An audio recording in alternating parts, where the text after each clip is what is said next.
Deep Black is perhaps the most cover-based third-person shooter to ever cover-based third-person shoot. It embodies and aggravates many undesirable trends of the early 2010s, and there's some incredible charm to that. If you want to spend 5 hours trotting from one hallway to another, popping in and out of cover to auto-aim headshot hordes of enemies, Deep Black's your game. It's got more of that than any other title in its genre. What I'm saying is, Deep Black gets everything about cover-based gameplay wrong. The crushingly linear level design and miserably moronic AI squeeze any potential strategy to death. There's no real opportunity to flank opponents or flush them out of cover or lay down suppressive fire or even gain ground. When a battle starts, you'll be planted in one safe spot, occasionally blasting baddies between volleys of gunfire. The enemies don't avoid your shots or seem aware of their environment or your presence, so this is as advanced as it gets. The problems are frustrated further by cheap deaths and sluggish health regen.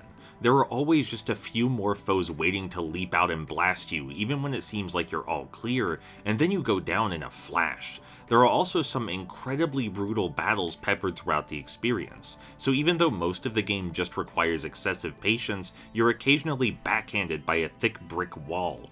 At least the game comes equipped with its own player filter. The opening level alone is a 2-hour soul-sucking slog through repetitive, concrete environments, and if you survive that, you're ready for the rest of the experience.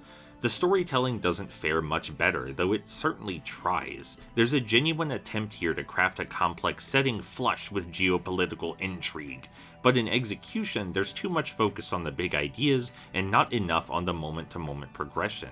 The characters do pretend to act with curiosity for their situation, but they still act ridiculously stupid for the story's convenience, and they repeat themselves constantly. One of the two protagonists just exists to excrete exposition at seemingly random intervals, and it's downright dizzying. Every major scene contains countless irrelevant assertions with no grounding or logical flow. The plot's padding is also unreal. This is a 20-minute narrative stretched out to hours, and it has the audacity to end on a cliffhanger. There are thankfully some positives, such as the much advertised underwater segments. They look gorgeous, feel fluid, and contain some appropriately arcadey shoot-'em-up action. There's much less cover to work with, so you end up dodging skillfully around enemy fire and blasting back with a suitably generous lock-on mechanic. It's still a third-person shooter, sure, but the more open environments, freedom of movement, and varied enemy types add a lot of oomph. These aquatic areas are also mercifully brief and breezy. But that's a single spare highlight amidst a sea of drudgery.